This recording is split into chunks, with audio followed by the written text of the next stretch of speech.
يا جماعة بقول لكم اليوم على مغلب بيني وبين واحد شمالي، وأنا خارجي من الجمعة، وإذا جاء وقف الجيب السلام عليكم، قلت له عليكم السلام ورحمة الله، وإيش أنت؟ قلت له يافعي، قال والنعم، قلت له ما عليك زود والنعم فيك. حسيت أنا وياه منهرج من كلمة بكلمة، قال يا اليافعي، قلت له ها. قال والله إنك اليوم معزوم عندي، قلت له لا والله بيض الله وجهك تسلم.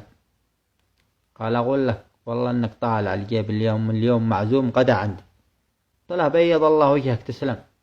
قال إنك تطلع يلا، وأنا طلعت مع الجيب، طلعت مع الجيب وداني لا مطعم ما شاء الله صراحة على كيفك، مطعم نظيف. وصلنا المطعم جسيت، قال لي اليافعي، أيوة. قال والله إنك تطلب أنت بيدك، قلت له أخي عادي أنا ولا أنت؟ لا والله أنت تطلب بيدك أنت. يلا، وأنا طلبت لحم حوالي 270 ريال مع البيبسي مع كل شيء، وأنا بيني وبين نفسي بتحسر وبتندم، بقول يا أخي أنا كنت بتكلم عليهم بالفيديوهات الأولى، بقول بعم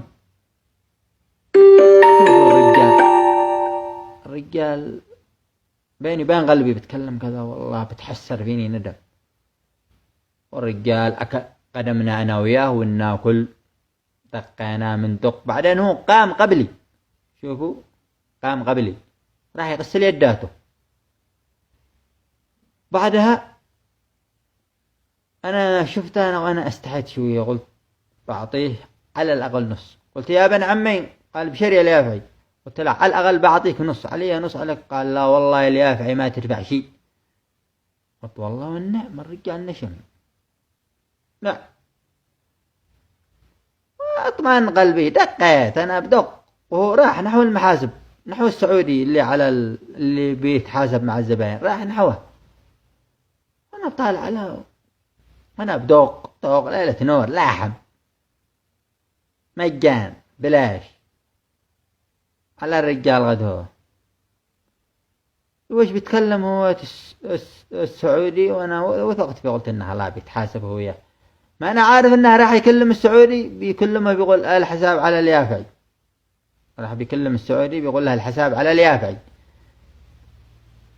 يلا بعدين هو خرج، هذا الشمالي خرج، وأنا قمت بعد ما ملأتها مرتاح، رحت أغسل يداتي وأنا خارج.